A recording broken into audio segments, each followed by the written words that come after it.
What is up, everybody? It's Dr. Vibe here, host and producer of the award-winning Dr. Vibe Show 2020 Podcasting News Award winner and 2018 Innovation Award winner given out by the Canadian Ethnic Media Association.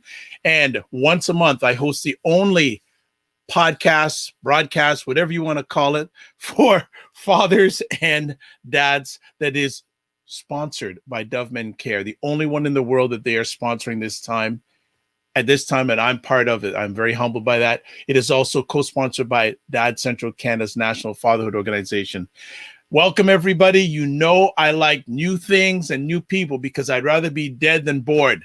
Well, let me tell you something. I've been working on something for a few months with two fellow bald-headed black men. And I'm telling you, I didn't know when I wanted to drop the bomb on them, but I finally dropped the bomb on them. And they're...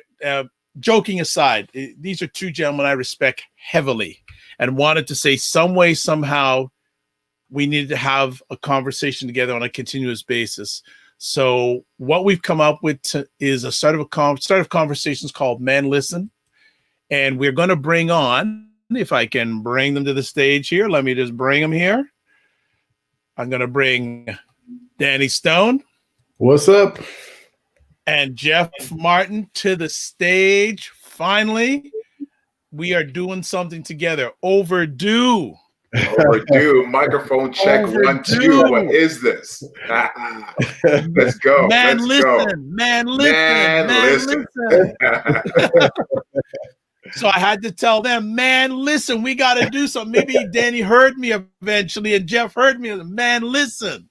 Yeah, but before we go any further, people who are watching this live on the replay or listening to it on replay, follow them. That's it. Because if you're not following them, I'm going to say it right open, your wood is wet if you're not following them. So I'm going to let them introduce themselves individually, and we're just going to get right at it. Who wants to go first? Go ahead, D. Yeah, my name is Danny Stone, also known as Coach Stone. I'm an author. I've been coaching people for over 15 years, kind of helping them level up their life and their business. I'm the host of the Grind and Gratitude Show, a fresh new podcast that really gives people tips and tools and resources and interviews to really take a look at their life, see things differently, and take massive action. And so I'm really excited about that. I'm excited about, a lot of new projects that I got coming up in the new year. But I'm really just about helping people win, like we all are. I'm just about seeing people realize their potential and take massive action. So, again, brothers, I'm really honored to be here with you guys. I think this is a great idea, a great concept. We need men's opinions and things. We have so many shows about women. We have so many talk shows where women are giving their opinion. Okay, you go in the front of this. You're going to defend yourself. Listen, I got your back. It's great for us to be here. So I just want to thank you guys. I'm happy to be a part of this. And go ahead, man. Mr. Martin? Fantastic. I am honored to be amongst kings right here. My name is Jeff A.D. Martin. I am an author of 2 amazing books. One of them I was privileged to co-host or co-write with Danny. And just like Danny, just like Dr. Bob, I'm just somebody who really wants to push and see people become the best version of who they are. And like Danny, I do coaching as well. I do public speaking, and everything I do just really want to push people to become their best self. So yeah, let's go. Let's do this. Yes. Absolutely. Actually, before we get into our conversation topics tonight, because we're going to do a review of the year, and obviously we're not going to cover everything, but we're going to try and cover enough stuff to touch enough areas. Gentlemen, when I reached out to you about this idea, what was your reaction after I bugged you for about 6 months? Wait, Bob, you have to introduce yourself because people might be coming to the show from different platforms who don't know you, which is rare. I mean, everybody probably knows you, but there might be the odd 1 or 2 people watching who don't know you. So I'll make it short and sweet. As I said, my name is Dr. Vibe, host and producer of the award-winning Dr. Vibe Show. I host conversations on this platform. Other platforms I host on, I do monthly conversations for an organization called Men and Masculinity. I do stuff for Dove Men Care. And just recently, I've been elected or nominated. I am not elected. I am the board chair for a new organization, nonprofit based in the U.S. Right. And I'm the only Canadian member Wow. called the Global Food and Drink Initiative. And it's a media nonprofit based in the U.S., which is looking to tell the stories and also eliminate as much as possible food insecurity throughout the African diaspora. Beautiful. So I've been asked to be board chair. All the other people in the States, they're heavy hitters in the food, wine, and travel industry, all Black, looking like us. Wow. But I've been asked to be the board chair. So that's some of the things that we're up to. Danny and I are involved in a great project. We won't get into it today, but after the call that we were on today, oh my. Yeah. Oh my. Like all I'll say is that there's not too many times I just shut up and really listen to a conversation. This was one of those conversations. So more to come. And you know what? Actually, one other thing I want to talk about with both of you gentlemen. You're very involved with helping men who are in prison. So before we get into all that, I think I know, Jeff, you're very involved. I want you to spend a really minute or two just talking about that initiative. I know Danny's involved also. Yeah, so right now, my nonprofit organization, we are running an initiative called #1000 Black Books for Inmates. And at this moment, we're trying to raise as many Black books, gently used Black books, written by Black authors or about Black individuals, to get them to the Toronto East Detention Center. Why are we doing it? We're doing it because we understand that the library within this institution is underrepresented when it comes to Black books, Black literature. And unfortunately, it's overrepresented when it comes to Black men in that prison. And, you know, anyone who has ever read a book, you can understand it opens your mind. You can really learn from it. And that's what we want to do for these young men. So when they come out, they can change their thinking, change their habits, and really become, you know, who they're supposed to be. So that's what we're trying to do. Any Black books that you might have, you can always hit me up and I can let you know where you can drop them off or mail them to. And it's all appreciated. Excellent. Well, I'm going to just change one word that you said, that you're going to do it. You're not trying to, you're going to get the job done. We're doing it. We're about halfway there already. So we're doing well. Absolutely. Okay, let's get back to our regularly scheduled program, as they say in the trade. So we're just going in any random order, but one of the big stories, and it didn't feel that it actually happened still with some people. Oh, wait a sec. The death. We should tell people what this is about before we get into. Well, yeah, go, man. So talk to me, man. Talk to me. Yeah. So everybody, we want to thank you all for being here. Like, this is our very first episode. We're going to fine tune it over time, but it's just us being real. And so what we realize is that there's so many talk shows out there about women giving their perspective on various, either hot topics, world issues, and all of these things that are going on, but there's not a men's perspective. And so, Dr. Vibe approached me and Jeff, and he pitched this idea to us, and we thought, yes, because we need to get men's perspective on these things. There's 10, 15, 20 talk shows out there of women who are giving their opinion. So we thought it would be a great idea for us to bring our opinions. So this first episode is going to be us looking at 2020, a year in review. And as we move forward, we're going to have more structure, and it's going to be more structured. And it's really just us having a conversation with you, the audience. So we want you to participate. We want you to get in that chat box. If something rings out to you, give us an amen, give your commentary, because we want this to be just like you're our real studio audience. Okay. So that's what's going to be coming from us, for the next year. Just us chiming in on hot topics, real world issues, and giving our own opinions and perspectives. You know what? Wouldn't Danny make a great producer, folks? He'd make a really good producer. Like, I'm all jacked up, want to get in the car. He says, no, pull back your brakes, Dr. Vibe. Come on now. Like, whoa, camel, Dr. Vibe. Whoa, camel. Okay. The backstory. Now we're going to get it going. Let's talk about the death of Kobe Bryant. Who wants to chat about that first? Yeah, I could jump in. I remember distinctly. I don't remember what movie we were watching, myself and my wife and kids. But I remember coming out of the theater and my phone was blowing up. And I looked at my phone. I couldn't believe what I saw. And I remember whispering it to my wife, and she's like, "What? Say what?" And then I remember, thinking, how am I going to break this to my kids? Because my kids are huge basketball fans, huge Kobe Bryant fans. And of course, it shook the world because of the level of greatness that he was able to bring. And real quick, I'll share a story. I was fortunate enough to meet Kobe on a couple of different occasions. And one of the stories I'll share is when Kobe came to Toronto with the Lakers to play against the Toronto Raptors, the game was starting around 7:30. It's probably his second year in the league. The game was starting about 7:30, so the team had to be at the arena for about 5:30, so about 2 hours before the game. And a friend of mine, Andre, was a ball boy, and he had to be at the arena at like 1 p.m., like real early, to make sure the dressing room was all set up and had the Gatorade and the towels and all that stuff. And when Andre checked in at about 1 p.m., he heard a ball bouncing.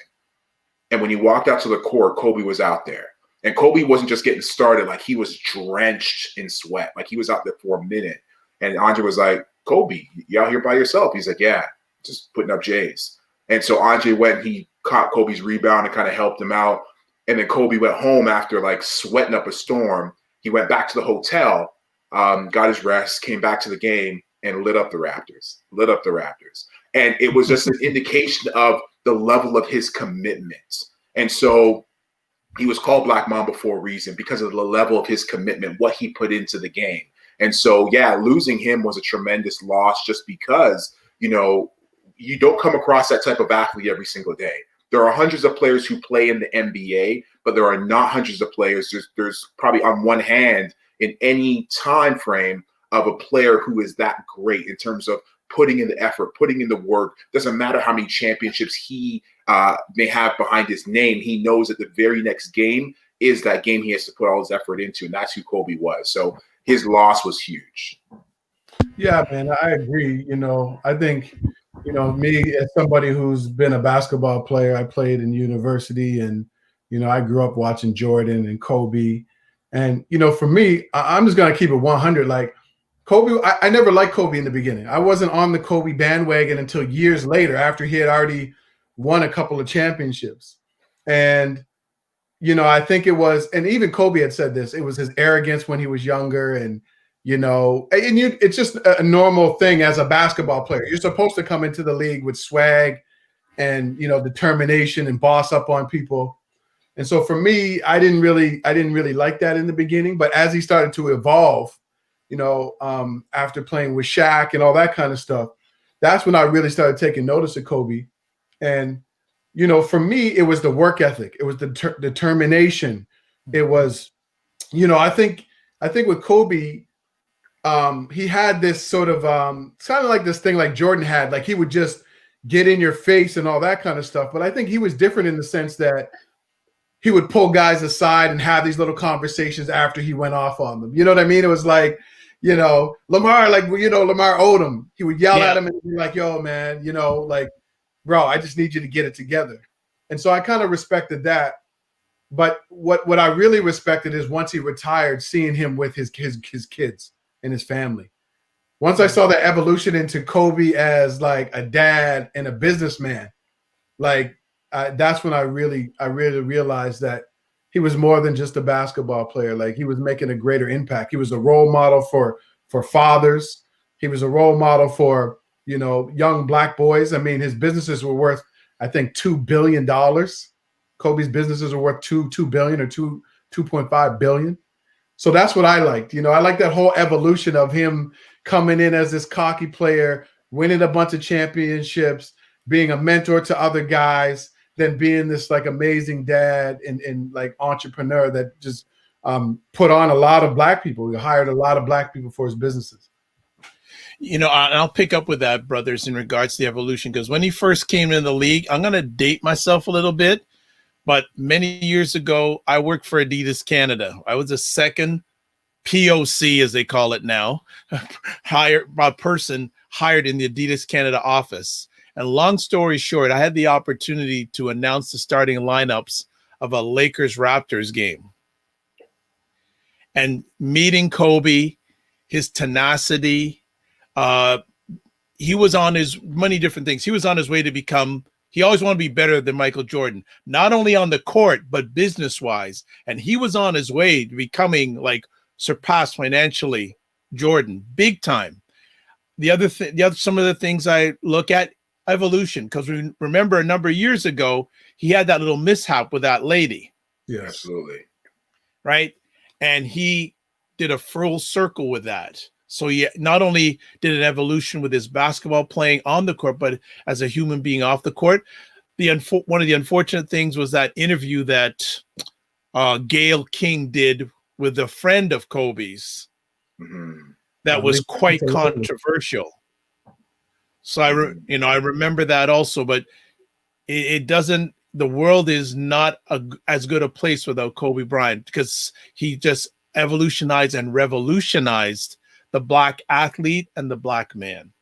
But when he died, did you guys expect like this buzz all over the world? Yes. People went crazy. Yeah. Everywhere. Well, we got to remember too that he had grown up outside of America. So he had that international. He had something that Jordan didn't have. He had an international presence. That's right. Before he really got big, and he could speak different. He spoke Italian fluently. Yeah. So he was a real global athlete on the court and off the court, whereas Jordan was just basically what he did on the court. That's right. Well, I think that might lead us down another path. I don't know if we can say that about Jordan. I think Jordan had a little bit more presence, but we won't go down that path. We'll talk about Jordan versus Kobe another day. You know what I'm saying? Fourth edition, right? That's another conversation. Definitely. But looking back in my years that I can really think about, I think the only other person that I saw when they passed, the world stopped, was Michael Jackson. Right. As far as I can recall. Yeah. And I remember that the world just absolutely stopped. And so felt the same with Kobe as well. And I think, again, we all talked about it. It's his work ethic. It's the fact that he never allowed anything to hold him back. And Dr. Vaib, I know you just talked about the situation that he had. And, he did go through that circumstance where he was said to have raped that young woman. But if we're talking about specifically his work ethic, right? And we don't want to brush over the bad because it's incumbent of everything. We all have it, though. But we all have it. Absolutely. But when we talk about his work ethic, another quick story: when Kobe was drafted in '96 to the Charlotte Hornets, initially before traded to the Lakers, every year, every player that gets drafted, once they get drafted, they celebrate, they go party because they just became millionaires, right? They just became celebrities because now you're on one of the NBA teams. And every year, all these players go out and they celebrate and they party. But the year that Kobe got drafted and he into the NBA, he left that arena and he went out and he found a gym and he practiced till like 2 a.m. There you go. And it just showed you that even though he made it, so to speak, he knew that he didn't make it. Like he still had ways to go. It wasn't good enough for him just to be in the league, but he wanted to be one of the best that our children and our children's children will speak about. And that's exactly what he did on the court. And then, Danny, you said it. He was doing the same thing in business. The fact that he won what did he win? Was it an Oscar? He won an Oscar. Yeah. Yeah, for his movie Dear Basketball. Right. Again, athletes don't do that. Right. So it was just showing you that he was on a path of doing something that no one else has ever done. And that just added again to his greatness. And I think this is a good lesson for all of us. Like sometimes I think sometimes we feel some type of way about introducing ourselves and saying, I'm an author, I'm a speaker, I'm a community servant, I'm a podcast host, I'm a Dr. Vaib, I host all these and there's nothing wrong with saying that you do multiple things, right? We've been conditioned to only say that we can do one thing. Yes. Right. And so what Kobe did was he mastered one thing, which was basketball, took the discipline from mastering basketball and started doing it in business. Went back to being a great father, started community service. So he took the thing that he did, which was discipline and work ethic, and then that translated throughout other areas of his life. And I think that's a good lesson for us to understand. You don't have to just do one thing, and don't allow anybody to tell you that you can only do one thing. You know what I mean? Kobe's winning awards and outside of basketball and business awards as well. Absolutely. Yeah. That was a huge loss. one of the greatest to ever play the game. You guys said it. So when you guys just compared him to Jordan, again, one of the greatest to ever play the game, if not the greatest. And so he is in that competition. He is in that conversation. He is at that table. When you're talking about the best players to ever touch a basketball, he is sitting at that table. And so, yeah, again, our children and our children's children will be talking about Kobe, because my children have never seen Michael Jordan play, but they talk about Jordan. You know what I'm saying? And so, you know, when you build that type of legacy, when you are that special and you use your gift in such a precise manner that you are able to exert all of that, everything you put into this world, man, that's why people talk about you. Right. And so, yeah, you know, it was a huge loss. Yeah, I agree. True. Before we go further, I just want to shout out some people who put in some comments already. Nicole, Lynn Brunet, someone named Trudy, a lady named Trudy, and Kurt Walker. Thank you so much. If you're watching this live, yeah, please put in the comments. We'll respond to them. We'll put them up on the screen. Great. And we could spend the whole conversation piece just on that. But we got other stuff to get to, because, yeah, there's other things we got to get to. So, again, another death, Chadwick Boseman. I think as much as the Kobe was a shocker, this one shocked as much, if not more. Yeah, I think he lost a lot of weight, right? And I think a lot of people were trying to guess, you know, is this just for another movie role? Because, I mean, first of all, I mean, he's been an amazing actor. You know, he's been in all kinds of really dope movies that maybe weren't big at the box office, but he's an actor's actor from what people have said about him. Like he was a thespian, like he studied, and he was a perfectionist when it came to knowing his lines and engaging people. But I think, you know, obviously we all know once Black Panther hit, I mean, that just took him to a whole new level. You know what I'm saying? You know what? Like, I think Black Panther was so anticipated because we had never seen Black superheroes. We never seen this whole Black civilization, Black people working together in harmony. And it was like this whole concept of something bigger. Like it became like this whole phenomenon. It was like a religion. Like people are like Wakanda forever. And he was at the forefront of all of that. And he led the charge on that. And, you know, I'm so happy that he was able to get those accolades, you know, while he was here. You know what I mean? Yeah, I agree. Go ahead. Bob. Go ahead, Jeff. No, I think there's a number of things that come up in my head. The real, other than the sad part of him passing away is, believe it or not, he died without a will, which was, he did. He died without a will. And that, I sort of went, unfortunate again. And that's a lesson for all of us that we, you know, especially Black men, please have a will. Because if you don't have a will, all you got, go to the government. Go to those brown envelope people in Canada, right? CRA. But on the other part of it, my favorite memory of him is when, I know if people have seen it. If you haven't, go look up Chadwick Boseman on the Tonight Show. He did a segment there where I guess what they set it up, Jimmy Fallon had different people come in one by one, and they were looking at a picture of Chadwick Boseman, and they were sharing how much they loved him. And then a few seconds into it, he comes out, and the people just lost it. They just like it was so, and he was so sincere, so wonderful, and like one lady was jumping up and down, like going like this. Like she goes, "It's you," because they all went to Howard University. You know, but it was you got it. But that is my lasting memory of it. Yes, the movie, but that moment where he just was just like, it was just a guy on the street, and you know, not pretentious, and also another, you know, since we're all Black men here, how much Denzel Washington helped get his career launched. Give them the backstory. That was a big thing for me also. Yeah. So that's what I remember. Go ahead, Jeff. I was gonna say, Vibe, give them a bit of that backstory if you know it. I don't know a lot of it. If you know more of it, I'd appreciate. I know that basically he paid, correct me if I'm wrong, that he paid for him to get into acting school, if I'm not mistaken. And so Denzel was instrumental in Chadwick Boseman's career started. And I just think it was a good show of black, like generational.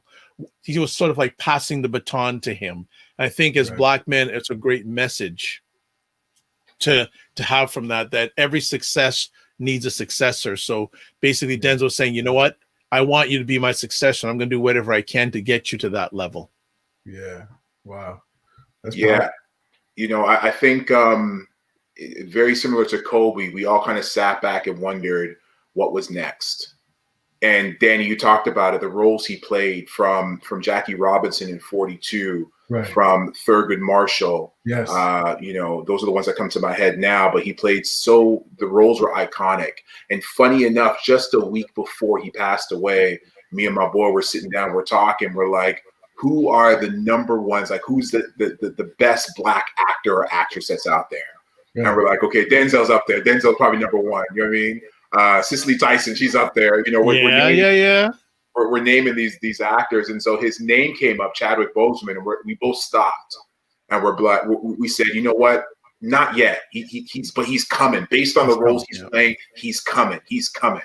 And so, you know, the unfortunate thing is that we were blessed to have him for a short period of time because we really don't know what was next. Right. And he was on a road to some type of success that perhaps we've never seen before.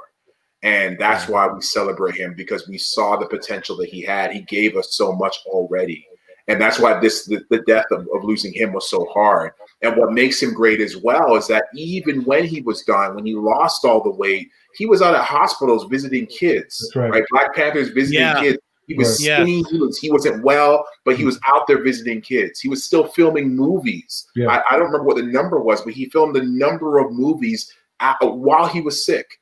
And so, you know, it just adds to the greatness of who he is. He knew that he, you know, was sick and perhaps could pass. And so he gave it all while he was here. And that's really what it's about. That was a great lesson, that you have to give it all while you're here, because of course, nothing is guaranteed.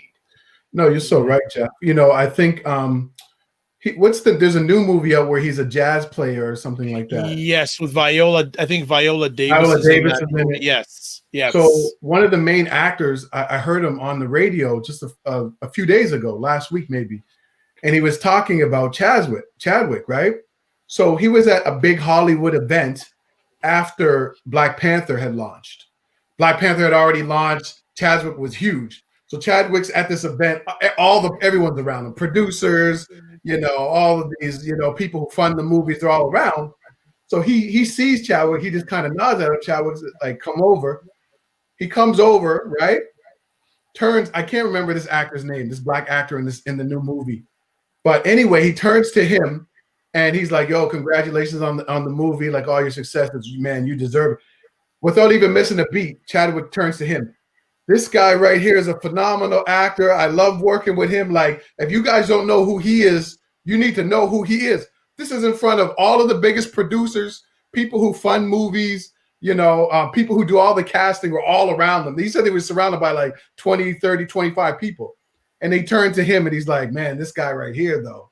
And he's like, that's just the kind of guy he was. He was just like quick to give other people their flowers while they were here, even while he was receiving his shine, you know? And that just speaks to character. And I think that's why we love him so much. One, he was this iconic figure of something we'd never seen before, especially us as Black people. Then to know that he's this humble, humble, loving person, I think that just really added to everything. Because it's easier when you know somebody plays this big role and they're a jerk. You're like, oh, we lost that person, but whatever. But when you know that he was like at hospitals while he knew that he didn't know how many days he had left, right? Yeah. I think once people heard those stories, they were just like, man, that's where I think everybody's hearts just kind of melted, right? Yeah, like you said, Danny, no one had anything bad to say about him. Nobody. Like, didn't matter what color, black, white, women, no one had anything bad to say about him. I'm just looking at Divine Right saying here, man, when he passed away, my 9-year-old son cried. He said, "Mom, no one else can be the Black Panther but him." Wow. Yeah. Yeah. And then she adds here, then my son got scared. He said, "Mom, you both are almost the same age. Why are people dying so young?" Oh my God. Wow. Yeah. Yeah. A lot of kids were affected. My kids they have a ton of Marvel toys. They laid them all out. Well, they laid out the Black Panther toy lying down. They laid out all the other toys standing around the Black Panther toy, and took that picture and put it up on social media. It affected the kids, right? As you said, Danny, their superhero was taken. And, it forced a lot of parents to answer some really tough questions for our kids, because here was someone they looked up to. My kids, they've watched every Disney movie, every Pixar movie, my children. And Black Panther, they've had to see at this point in time 25 to 30 times. Yeah, yeah. Wow. Easily. And to this day, this week, I heard them quoting lines. And that movie's, 2 years old now. They're still quoting lines. I've never seen a movie have that type of effect on my children. And they've seen everything. And so, we were forced to answer a lot of questions as parents, because, it's a hard thing that we had to see and deal with. But I think the lesson is really be the hero that you needed when you were a kid. You know what I'm saying? Be the hero, like whoever you are, be the hero that you needed when you were coming up. You know what I'm saying? Like, absolutely. That's what we should take away from this, and be conscious of how you treat people. Yes. Wherever it is, the person at Tim Hortons or Starbucks, the person who is the cleaner at your job, how you interact with people, like, be conscious of that. And that's what I took away from his death, is that, that's something that I've been trying to aspire to do since I can remember. But when I heard these stories of him, it just kind of amplified it and reminded me, like, yeah, man, like, be your own hero. When you walk your own path, you don't know who you're secretly inspiring. And then just be conscious of how you treat people, man. Like, it's so easy, like, it's just something that people don't do. So that's what I got from his death, man. Yeah, Divine Right adds here, the last movie is Ma Rainey's Black Bottom is the name of the movie. That's it. I would just add on to what you're saying, Danny. For everyone, be a good human. Really. Bottom line, just be a good human. And Chadwick was, and we may not see likes of him in our time again that we just so wondrously love. So, man, we're running out of time fast, so we got to get moving here. Okay. What we got next? All right. Well, this one could take about 5 days, 5 months. The pandemic, COVID-19. The elephant in the room. Oh, the world my stopped. gosh. In March, the world stopped in so many ways. Businesses shut down.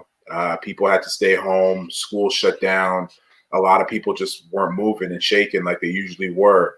And so people were forced to deal with, issues at home. They're forced to deal with, the things that they were looking to avoid.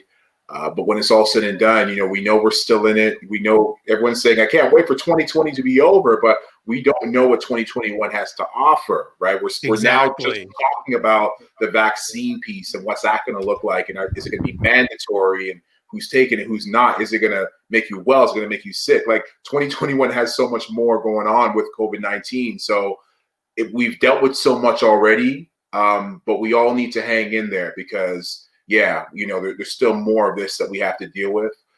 One of the biggest lessons I learned in the end, while we're still dealing with COVID-19, is just really take every day as it comes. Because I remember I became very overwhelmed with wondering, is school going to be shut down? Is it not for my kids? Am I going to work? Am I not? What's going on with this and that? But too much information can be information overload. And so I learned just to kind of take it day by day. And, today's a new day. Let's enjoy the day. Tomorrow's another day. But there's so many pieces that came out of COVID-19. Yeah, I think one of the things, too, about this whole thing was that, and as we're coming to the end of it, I think that, and this is always the case, at the end of every year, people think that January 1st, your life is just going to change, even though you've done nothing. I wake up, the 100 pounds of overweight is gone. Someone's going to offer me my dream job. My dream business is there. My relationship with my partner is automatically better. I'm a better parent just because it's January 1st. As a coach, I've seen this for 15 years. And so I think what we have to understand is this, and what I've been learning is like, you have to set up your success every day that you wake up. Like, it's building blocks. Like, are you going to crawl into 2021, or are you going to have a jogging head start into 2021? Right. So it's been a crazy year. I'm not taking away from that. It's been a roller coaster for me, for my business, for my family. But at the same time, I learned so much about myself, right?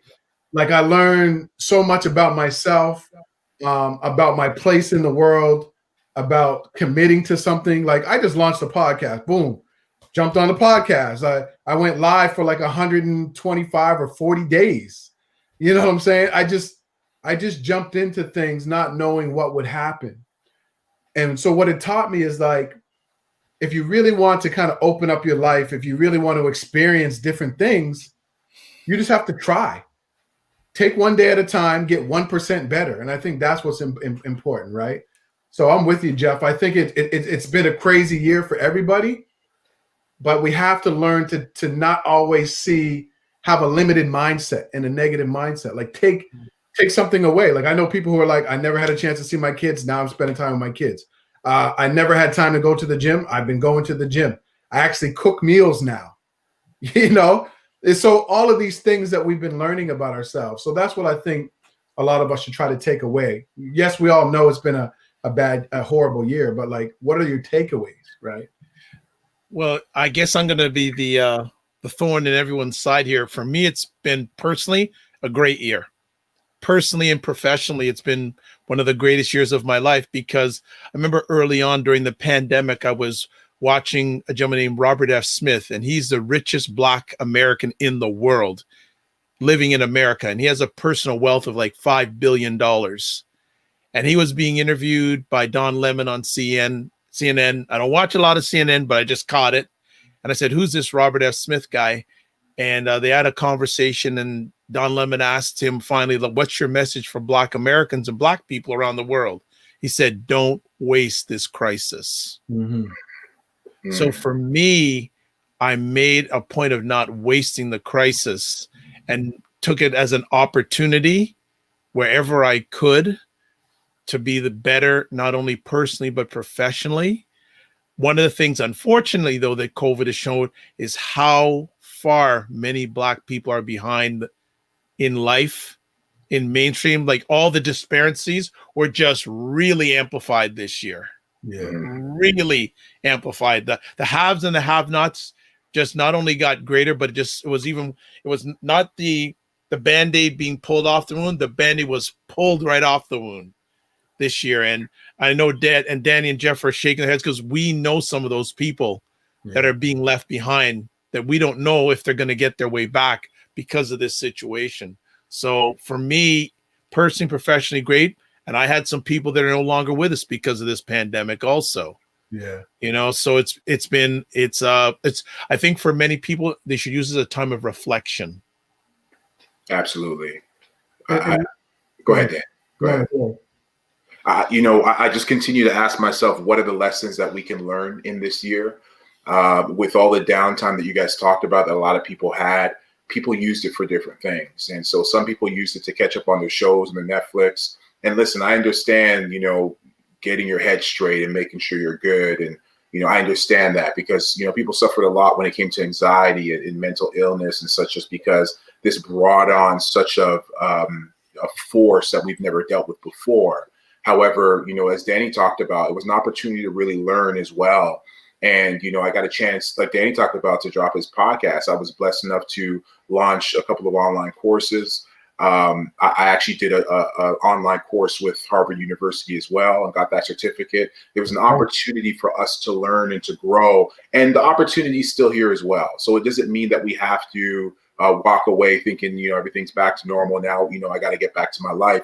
Of course, we always have to get to life, but if there's something that we want to do, we can always find the time to do it.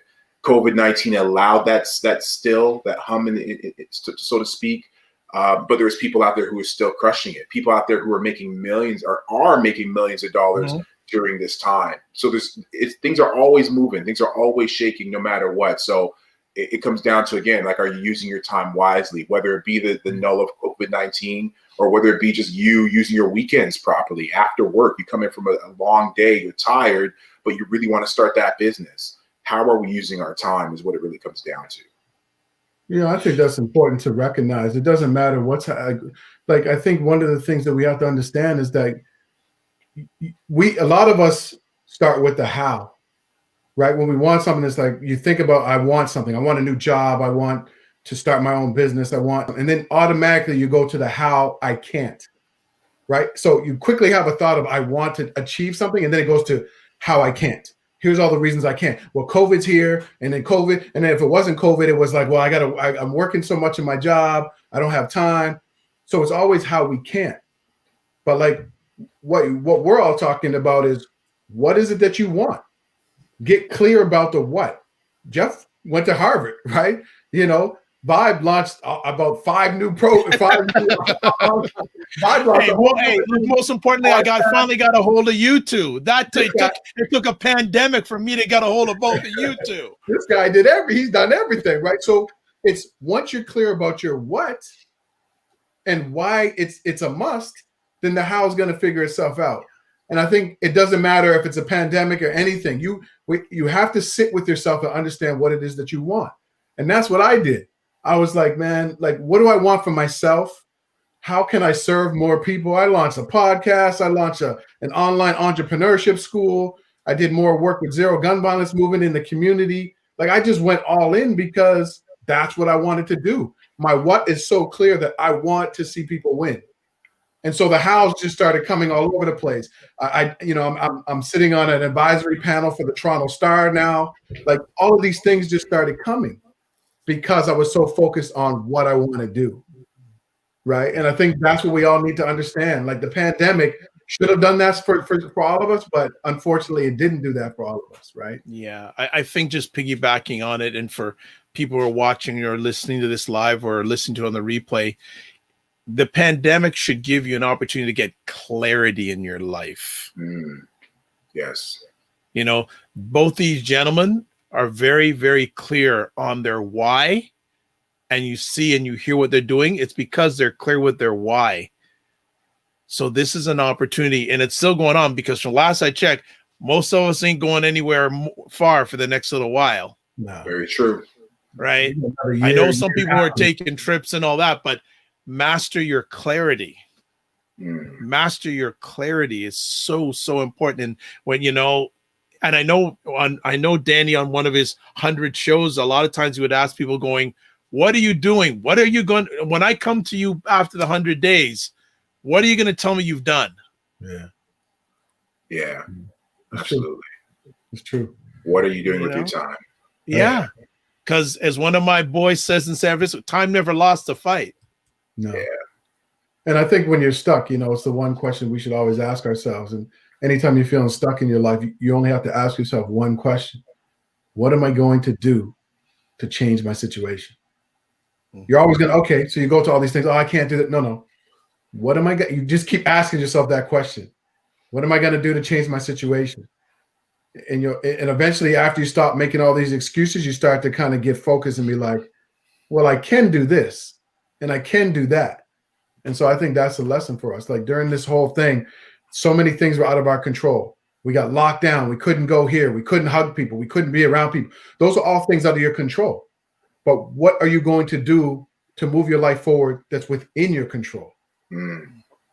Read, gym, eat better, more time, deeper conversations. So that's what we have to kind of come to. What am I going to do to change my situation? Yeah, absolutely. Anthony's loving it. Goes, I love that question. Yeah, stop making excuses. That's Anthony's right. saying, Serena's saying, yes, this pandemic was a pause. It shouldn't have been wasted. Getting to know more about yourself and figuring out your why and purpose. Yeah, absolutely. So good. That's so good. Yeah, absolutely. All and over. I love our audience is on point, man. Like, I love that. Yeah, I'm telling you, this is awesome.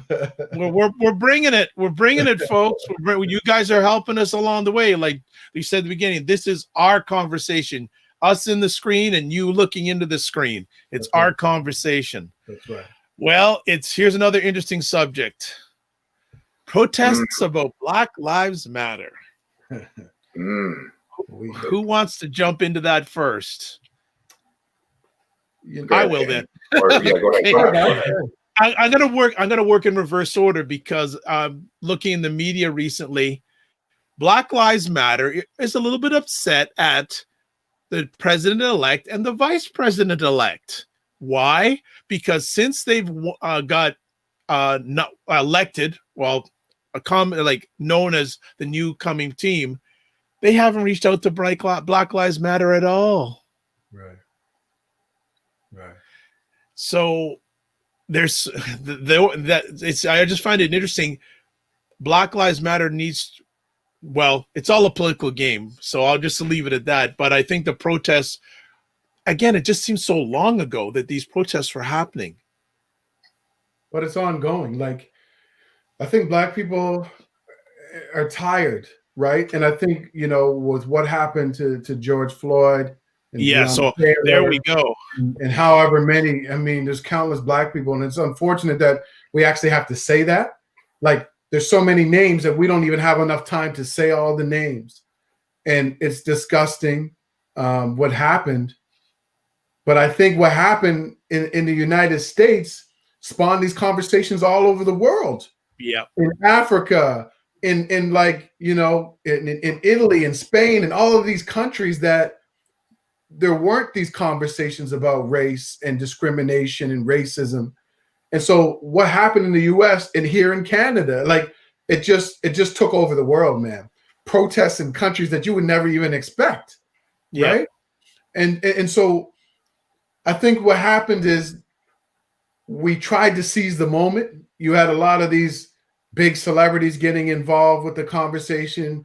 People, Black Lives Matter at the forefront. You had all of these public figures trying to come together to seize this moment, to really not only bring notice, but to make change. And so the marches were there. People were showing up in numbers and so on. But I think the problem that we've always had in the past is after the marches, what happens? You know what I mean? What happens?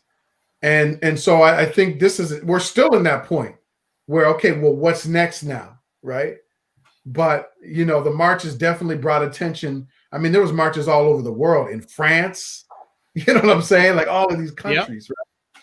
Well, Kurt Walker's saying here, Black folks turned their backs on Ice Cube, who thoughtfully presented a plan because it was presented to be the wrong party. That's a good point. And Serena Wills is saying here, let me just get, Black Lives Matter gave me a lot of moments with my son to teach him about what's been happening. Keyword bean in capital letters. 2020 was a huge life lesson, not only for adults, but for our kids. Be transparent with your kids, people. Nicole saying, I do believe they were setting up a meeting with Black Lives Matter organization. However, it's more important that they pay attention to Black lives as a whole. We are bigger than an organization. Whoa. And I was going to say that as well. There's two pieces to this. There's the Black Lives Matter organization and then the Black Lives Matter hashtag.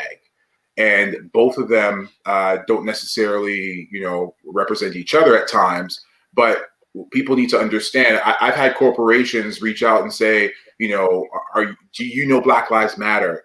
We want to donate to Black Lives Matter. And we're like, no. Like, what are you looking to do? Like, people are understanding that the Black Lives Matter hashtag was a movement of people who were sick and tired, as Danny said. COVID happening, and then the what happened with George Floyd. I think the fact that the world blew up the way it did is because everything happened together. Because of COVID, everybody was at home. Everybody was still. Everybody was moving and shaking. Because we know this is not the first time something like this, what happened to George Floyd, we know that's not the first time something like that has happened. But because the world was still, because of COVID, people were paying attention. That's right. And I'm so grateful for the fact that people were paying attention because, like Danny said, I don't think there was a continent in this world that didn't have a protest. There wasn't a major city that didn't have a protest. My thing is, everybody was woke. Everybody woke up to what was going on. But my scare is that everybody goes back to sleep. Well, there you go. and I don't want to dig too deep into the U.S. presidential election. However, we know who Donald Trump was, what he represented, the way he spoke about other races and other groups. And so Black people, women, Mexicans. People were upset for the last 4 years of the way he acted. And so now they got him out. He's gone. Joe Biden's on his way in, but people can't go back to sleep. No. People cannot go back to sleep because work still needs to be done. And so, we need to see change in so many areas. One of the things I really learned is that everybody was out there protesting Black Lives Matter. They had their signs, they're walking the streets, and I think that's amazing. But everybody fights different, and we can't have everybody on the front line. If you know anything about war, you don't put everybody on the front line, because everyone on the front line is going to end up getting shot and killed. You have nobody in the back doing the work. While people are out there fighting, you have the medics who are back there. You have people who are bringing in food to the army. You have all these different pieces moving. And it's the same with this. While everybody was out there protesting Black Lives Matter, we have amazing teachers who are trying to change things in the school system. We have police officers who are trying to change things from the inside. We have judges and lawyers who are trying to change the judicial system. So there's so many moving pieces to this that it's difficult for us to say, this is the 1 or 2 or 3 things that need to be done. There's so many pieces that need to be done, but we all need to do our part regardless of what it is. We all need to find our way to help be a part of this change so we can all move forward. And then, eventually, as we want it to be, have Black lives, for everybody to see that they do matter, right? Because that's the issue that we've been having all these years, that people don't recognize that Black lives actually do matter.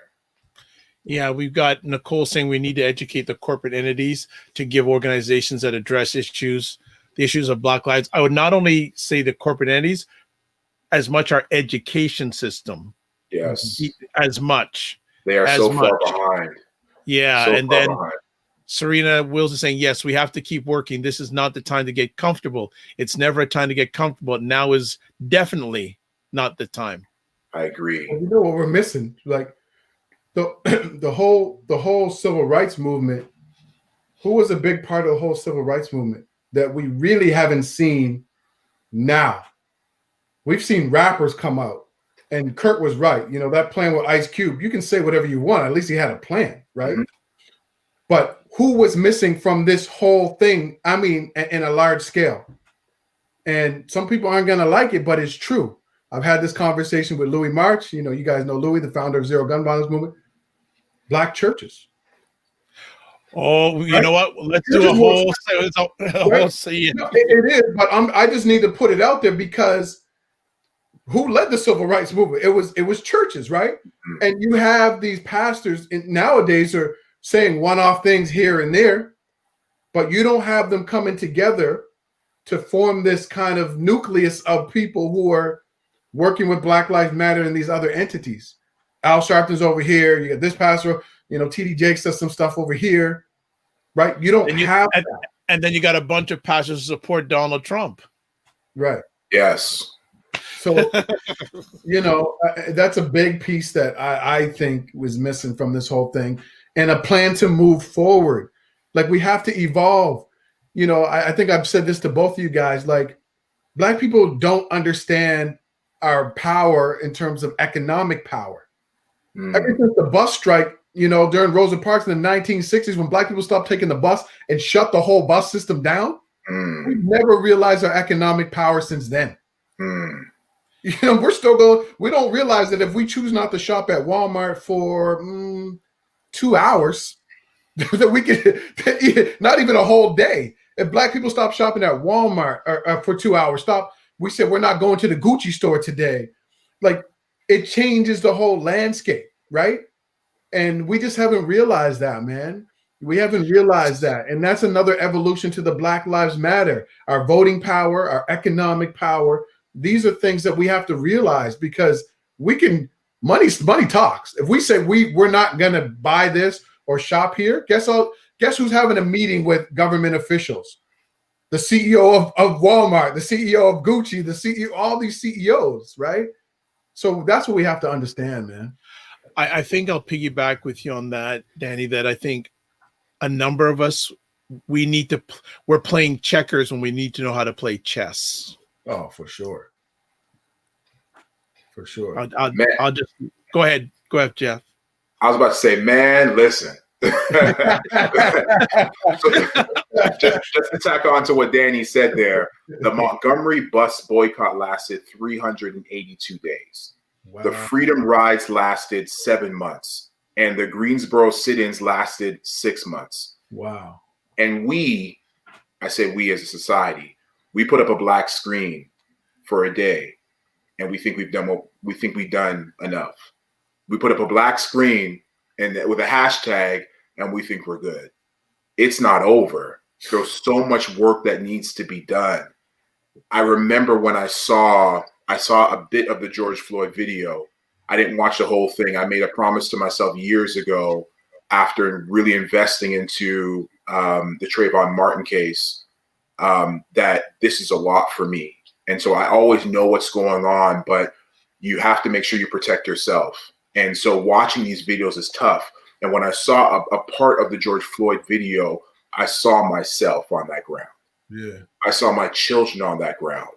My boys are 11, 7, and 2. I know at some point in time, society will no longer look at them as being cute. At some point in time, they're going to cross over. At some age, at some point, they're going to cross over as potentially being a suspect, as potentially being scary. And that, again, could be my children lying on that ground. That's true. That's true. So I say that to say that, again, the boycott that I just spoke about, they lasted a long time. We need to be willing to do more than just put up a black screen on our phone. Find our own way to be involved so we can help to make the change, so we can make things better, not just for us, but for the generation to come. We need a plan. You need a plan. And the plan can't be hijacked. The plan can't be people of color, gay, lesbian, black movement.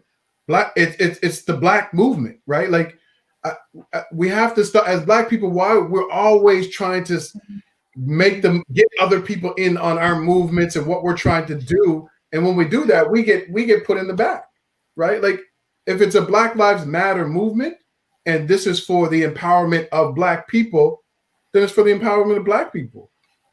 Other people can benefit from it, but I think that's been the challenge. Like, look at the civil rights. We got civil rights. We never got equal rights, right? It was a black movement, and then it became a women's right. And there's nothing wrong with all of that because, all of that should have happened. But how did all of these other things, like people got more rights than black people got? You know what I'm saying? We were marching for black people getting murdered because of the color of their skin. And then out of that, they said, well, we're not going to give you full rights. Where there's still law and legislation right now, it's still in law that black people still aren't whole. That's crazy.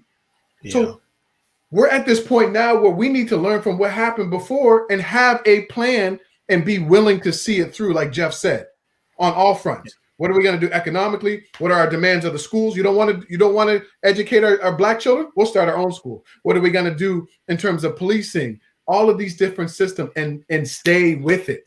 Stay with it. Yeah. I think we got to move on here. I'll just add to that if black people are going to move ahead, they got to get control of three entities: media, education, and business. We have to control those three entities, because if we don't control those three entities, we don't have. If we get control of that, we can start moving ahead. But as long as we don't have control of those three, it's going to be a challenging time. Yeah. Just a thought. Man, just a thought. Conversations are good. I hope everybody out there is enjoying this. Please chime in. Let us know how we're doing. Let us know. This is our first episode. Let us know how we're doing. But we're doing all right, because I tell you, the comments are flying. I'm putting them up as soon as they get up there. So let's. You know what? And Kurt Walker says, we'll never control media, but we control our message. That's another conversation. I beg to differ, but this is only the first conversation, Kurt. Don't worry. I'm noting it. No worries about that. And Serena Will says, y'all need to come back. We're coming back. This is gonna be, by the way, Anthony's saying all of these topics need a couple hours. Don't they go? Olivia Funk says lasting change begins with personal accountability. Yes. It does. That's spoken like that's a good one. That's a good knowledge bomb right there. Let's move on to our next conversation piece. the new four-letter word of the 2020, Zoom. Wow. Zoom. I think Zoom was about more than, like, obviously all of these. What I found really interesting, having worked in the corporate world and all these things, right? How it was, they never wanted you to work from home. Oh, it's too hard for us to get people to work from home. Then all of a sudden, COVID happens, businesses shut down. Banks who have 60,000 employees say the next day, you guys can work from home, right? It changed the whole landscape of how people work. All of a sudden now they were like, wow, people can actually work from home, which they already knew. Yeah. See, work is a form of they're encroaching more and more into your personal time, right? And so they want to see you at a desk. They want to know what you're doing. They want to monitor you, right? That's what a lot of workplaces do. And when this happened, all of a sudden they were forced. They had no choice. You couldn't go anywhere. Automatically now Zoom pops up. All of these things, and then people are working from home and there's no issue. So it sped up the timeline of what a lot of these organizations already knew they had to do by probably 3 to 5 to 7 years. They knew they could do it, but they just didn't want to do it. And so now all of a sudden, now this timeline is here. And once you let it out, you can't pull it back, right? So what that means now is that people who've had a taste of working from home and this flexibility and spending more time with the kids and all that, they don't want to go back to the office. No. And so it's going to be interesting to see what happens over the next few years in terms of how people work. Our organization is going to be open to more flexible work style. Maybe if they're still working at that organization, right, Danny? Because you've talking to more than enough people that ain't working anymore. That's true. That's true. Well, you guys, what do you think about Zoom and Yeah, Zoom is probably one of the only companies that didn't fall during the when COVID first hit the stocks. It's probably one of the only companies that didn't really fall because, as you said, Danny, everybody jumped online. And it's funny how it is because studies for years now have shown that if you allow people to work from home, they get more done. Because 100%. Now they're sitting in their pajamas in front of a TV or whatever, and they're going to work right past 5 o'clock when, generally speaking, when they're at work, they're looking at the clock saying, I'm checking out at 4:59, not even 5. And right? There's no commute. Jeff, there's no 1 hour commute to work either. There's no commute. There's no water cooler to waste time and, to talk about the gossip. They're straight working. And so studies have shown that for years. But, going to what you said, Danny, I think the fact that companies want to kind of keep an eye on employees, that's why a lot of them wouldn't allow it. So now we're in the state where it has to be allowed. And so people are getting burnt out through Zoom, through, Microsoft Teams, through Google Classroom. Like there's a ton of things that are being used now. I could speak for myself when it comes to public speaking. I do a lot of public speaking. I love being in front of an audience. However, everything shut down. And so now, because things have picked back up, but they're picked back up virtually, I'm using a lot of these platforms as well. So again, Zoom and Teams and whatever these companies and schools are using. But yeah, I think at some point in time, we're going to have people a little bit burnt out by just staring at the screen all day. Sure. There's only so much you can do. They already are. Yeah. So it'll be interesting to see once we get back, to whatever it looks like, how are we going to combine real life to online? What's that going to look like? Well, I think it's interesting because I know, is it Shopify in Toronto basically told their employees, you're never coming back in the office. That's right. They're not, so they're working remotely. And I know some people who work for that organization and they ain't 100% happy with that. No, they're not. But here's the thing. Why is that? You know how much money, you know how much money a bank can save by eliminating one floor. If they eliminate one floor in a downtown building, that's between $10 and $30 million in savings. One floor in a downtown building.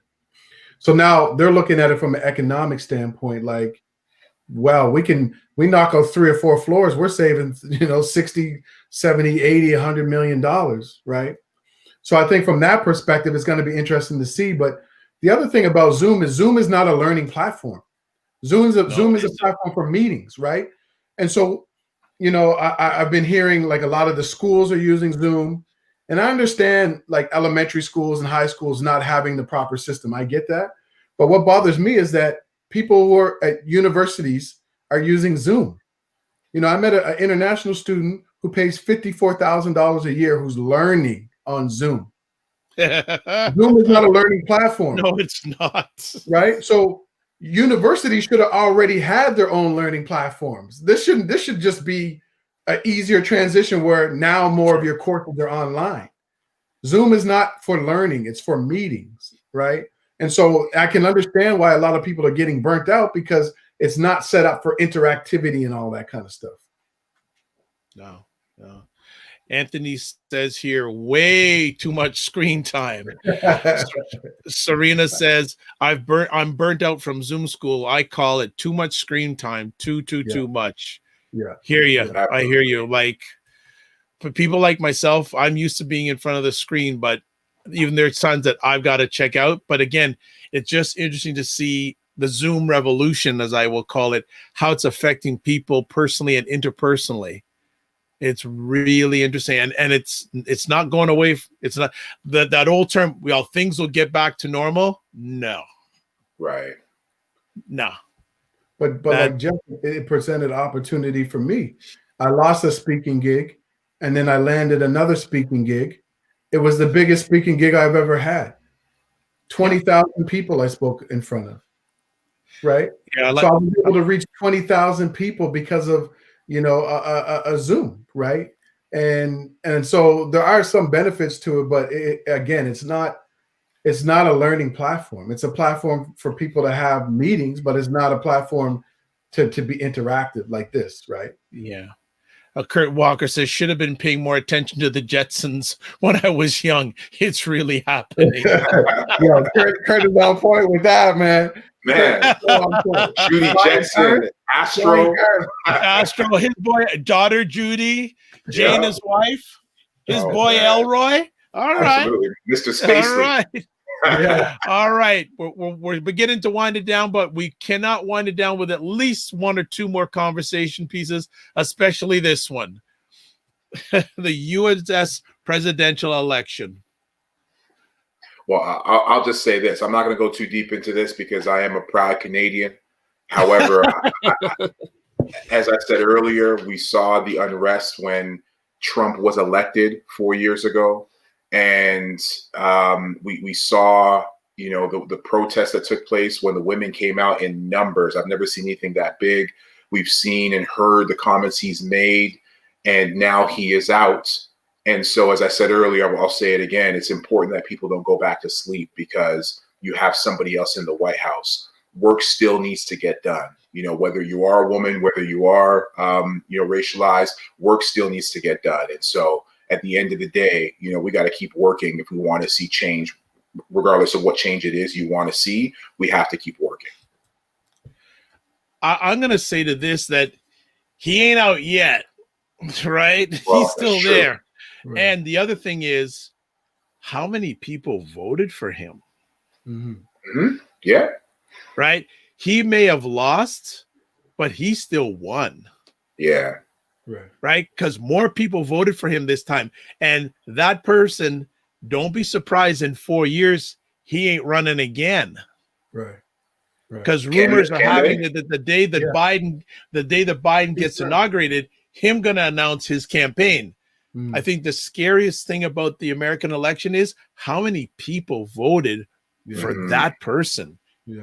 Yeah, absolutely. And let's be the other thing we can't overlook is Kamala Harris, the first Asian and Black, vice president, female vice president. I mean, that's a big deal, right? Who knows what could happen from here? I have my own theories in terms of what I think is going to happen. A lot of people laugh at me, say it's impossible, but I think it could happen. I think that Joe Biden could get tired of this whole thing because he never wanted to run to begin with. He could fall ill. And Kamala Harris might end up being the first Black female. Oh yeah. I definitely see that as a possibility because he ain't young. Nope. And he didn't, but he ain't young. Neither is Trump. But he didn't want to run. That's what we can't what does that mean, Danny? I never heard that before. He didn't want to run. He announced it. He said something about when I saw everything that was going on, and something to the effect where Democrats he goes, I had to step up. It was almost like it was a default. It was in some interview. I don't know who it was with. So it wasn't even like he was like, I wanted to. He was just like, this is a default just to save the country. And so that's why I'm thinking at some point he might be, after 2 years or so, he might be just like, Kamala's capable. Go ahead, That'll be interesting. I tweeted that months ago. I already did it on Twitter. Don't even try. You come back and say, Danny, you're just making that up. When it happens, go read my Twitter. You guys like to go back to people's Twitter? Go back and look at my tweet. Okay, let's just catch up on some comments because as usual, they're flying in like crazy. Kurt Walker says, we can't forget about Biden's comments in his political career. We can't let our guards down. He is no better. Another conversation. Next up, Serena says, scary but not shocking how many people voted for him. He isn't running in 4 years. He will be locked up under a prison with an orange suit. Kurt says, Kamala will definitely be taking over. Yeah. And Kurt says, I called it too. So he doesn't want to. I think Kurt, you called it after me. You called it after me, man. Everyone's claiming it now. Well, and I don't want to be offensive to our Americans here, but in history, we've seen the decline of great empires. And from where I'm sitting right now, we are watching the decline of the American empire. Just a thought. Well, I mean, that's a whole other thing, but I mean, China's been secretly the bank to the world forever. They're so far ahead. So you don't have to start wars anymore to become a superpower. All you got to do is just be the bank of the world, give everybody money, they default, and in return, they say, you can take this province, you can take this state in our country. And all of a sudden now it's like monopoly on steroids. You have, China in every single country. And that's what they're doing. So they don't need to fight a war. No. Fighting wars is done now. Like, not done, but you don't need to do that. Economics. Yeah, it's crazy. Kurt says, New World Order. Also, Serena says it was coming, the decline of the American empire. Unfortunate. Well, folks, we got our last conversation piece of the night, and it isn't as heavy as all the rest of the stuff. We wanted to end it off on a good note. Danny put this one in. The versus battles. Yeah, so anybody who doesn't know what the versus battles are, Timbaland, the music producer, and Swiss Beats, the music producer, a couple of months ago, when people were at home bored, they thought it would be a great idea to bring back R&B and hip hop legends and get them to go against each other, but in a fun way, to celebrate hip hop and R&B culture. And so what they did was they started this thing called Versus on Instagram, where each artist chose 20 songs, and then each one would play a song against each other, and it would be an opportunity for us to celebrate people. And so at one point, people were, we're all self-isolating. They were in their different locations. One artist would be at their house, another artist at their house. And then it just kind of became this crazy thing where people's careers started to come back. There was a resurgence in the downloads of, Brandy and Monica's albums and Patti LaBelle and Gladys Knight and reggae, reggae legends, Beanie Man versus Bounty Killer. Like it just kind of became so crazy that they signed a deal with Apple Music.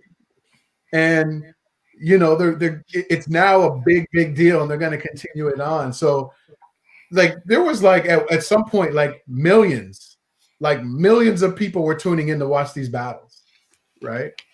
So I don't know. What did you guys think about it? What did you guys think about that? I thought it was interesting. I remember watching the first one with Babyface versus Teddy Riley, and I thought it was great.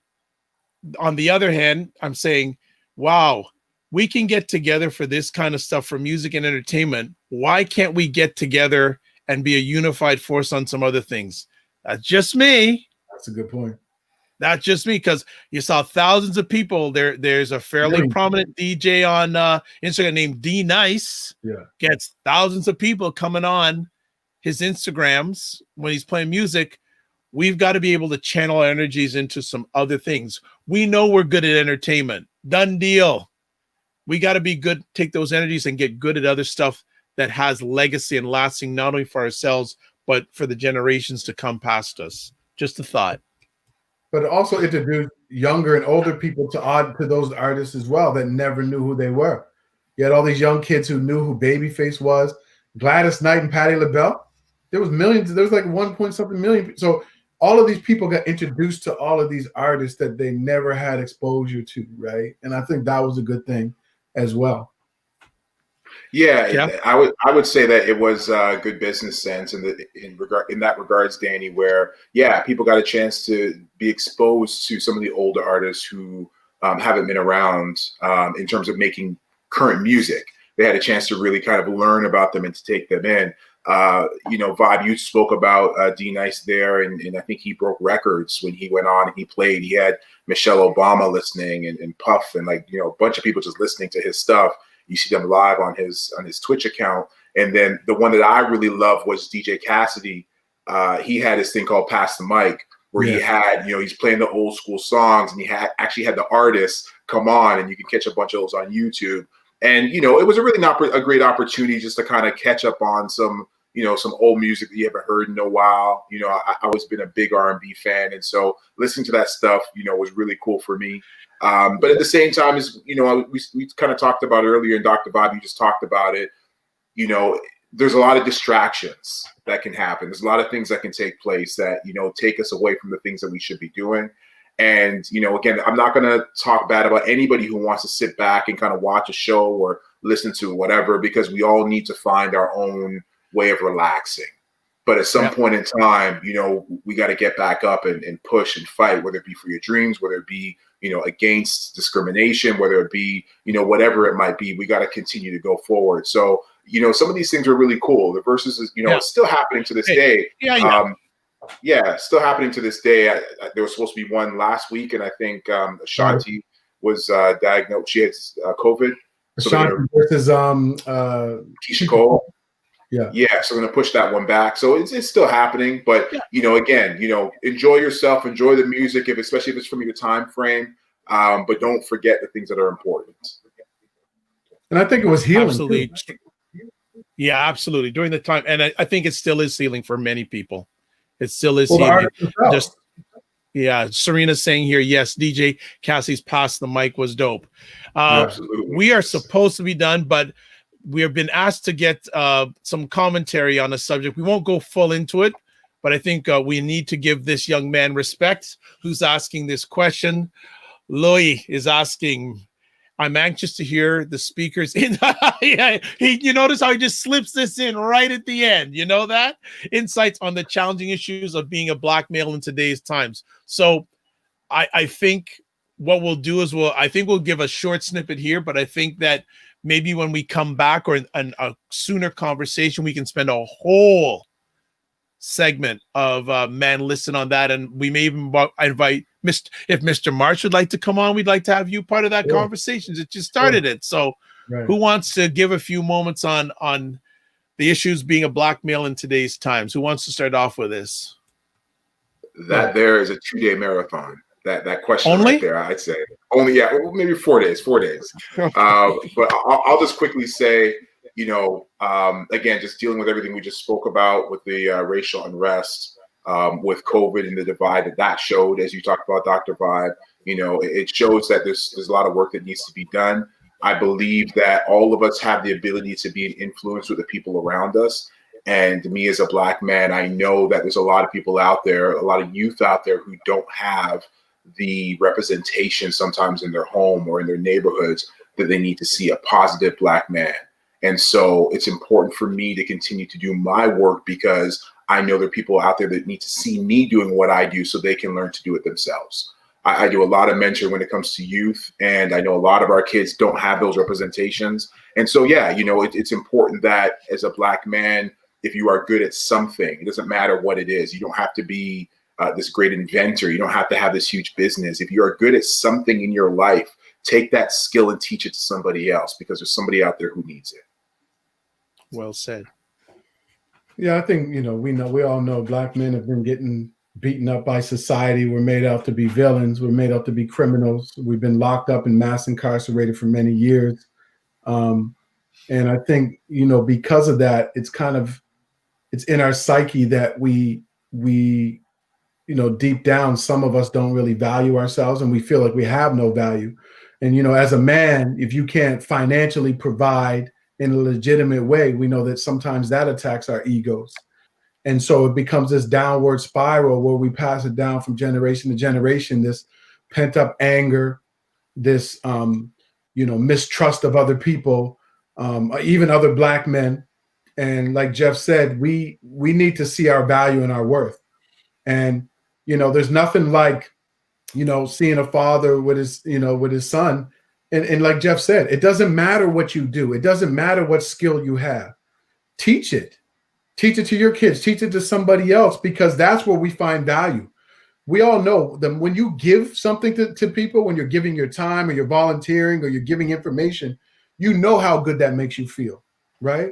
And so I think that's where we have to start to look at building up ourselves to building up other people until we can start to build up ourselves. And, this is a whole big other topic, but that's just what I wanted to share. Just to piggyback on what my other two brothers have said, I'll just give a number of short thought process here.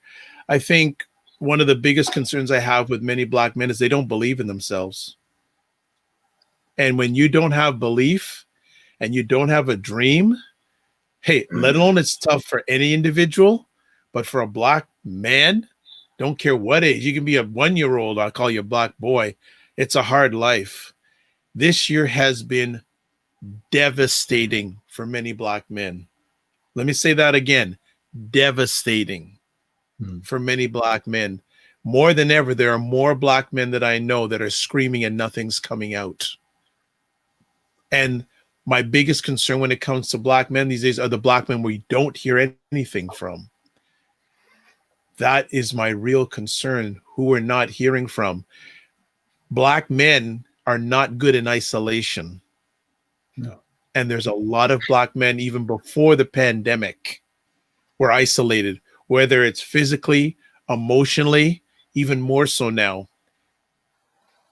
And I'm sure that these two gentlemen and myself and Lewis, there's each one of us know at least one Black man out there who we don't know what's going on.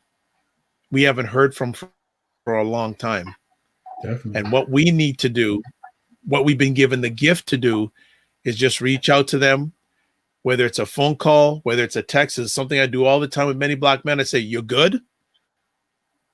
Just asking them, because many of them are falling through the cracks, many of them. And I'm seeing it too much, too often, even more so now.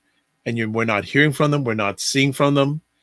And what we have to do with many Black men is we got to treat them with fairness and respect and accept them where they are, not where we want them. You have to accept them where they are. And can I just because we don't know their story. I just think that, Black men. Go ahead, please. I just think that we have, as individuals, we have to learn to be vulnerable, because that vulnerability is strength. And so by us being vulnerable, we're showing other Black men that it's okay. It's okay to cry. It's okay to say, I'm not doing well. And so we have to lead by example as well, right? We have to lead by example and let other people know, ask for help when we need help, let people know when we're having a bad day, and be the role models for them as well, right? So I think that's really important, because we're always taught to be this strong, hard, macho type person, and it builds up inside and manifests itself in very negative ways. So we need to be the leaders that we want to see as well, and step up when we need help, say we've made mistakes, all of those kinds of things that we expect from each other.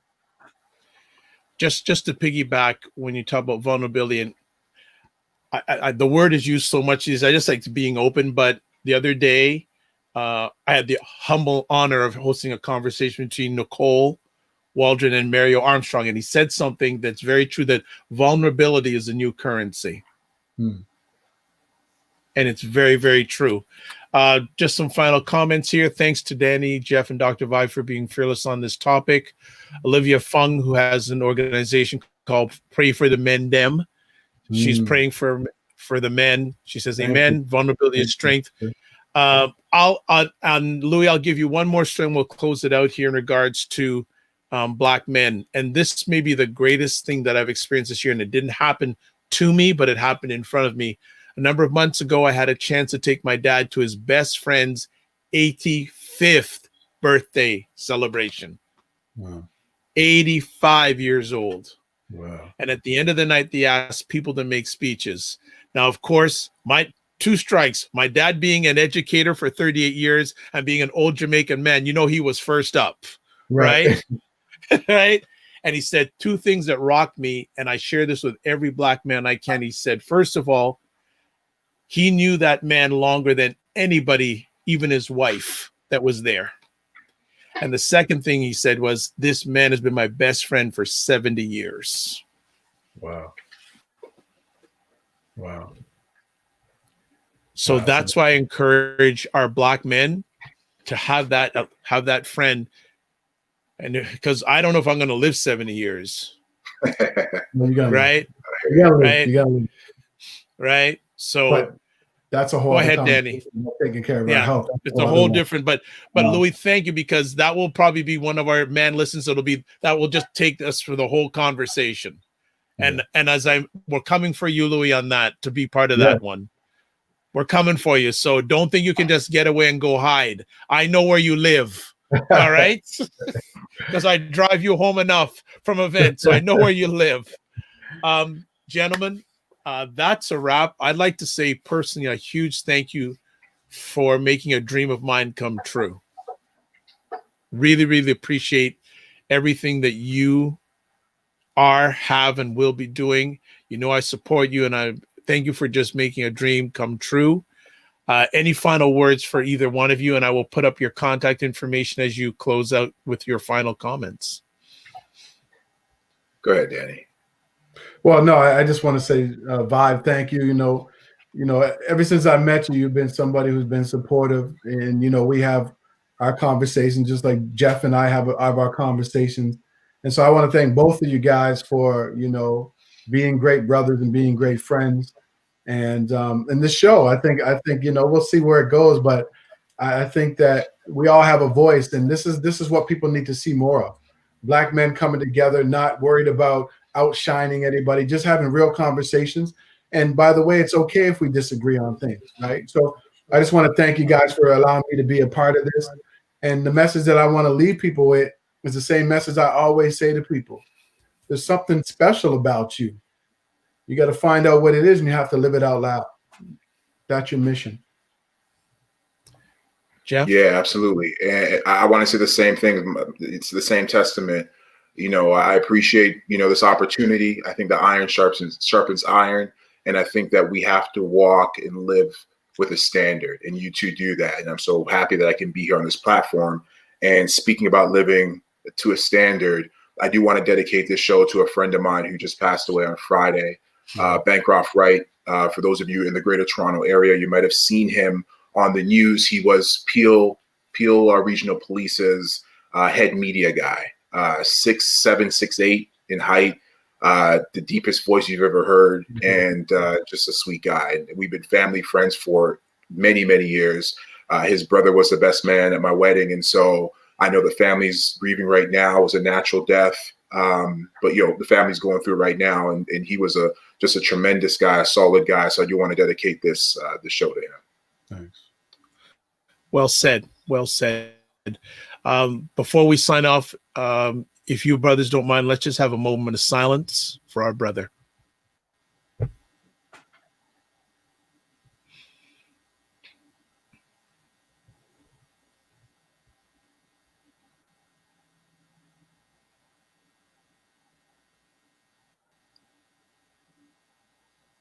Thank you, guys. Appreciate it. Like to say thank you to everyone who made this an epic conversation. Serena, Nicole, Mr. March, who's coming on, whether he knows it or not, Olivia, Kurt. Who else did we have come on a little bit earlier on? We had some other people. If I forgot, of course, can't forget Trudy. Can't forget Trudy, the podcast queen, Divine Wright, and Lynn Brunei. And if I did not get your name, it's because of my head, not my heart. If you have any questions, concerns, etc., send them to me. My email address is dr.vibe@thedrshow.com. As always, if you want to get in touch with me, the best place to do is go to my website, thedrvibe@theshow.com. As always, I like to end off my conversations like this. Live your life as a dream. If you can dream it, you can make it. Sometimes you have to get smaller to get stronger. Block assumptions, then aim bigger, aim better, aim higher, aim wider. And especially, two last things I want to say, especially during the holiday season, remember to give yourself grace. And this is my closing comment. What on a scale of 1 to 10 is your joy meter at right now? I hope it's at least a 7 or higher. God bless. Peace to well. Keep the faith. And good night, everybody. And we'll be back soon. Thanks for all your support.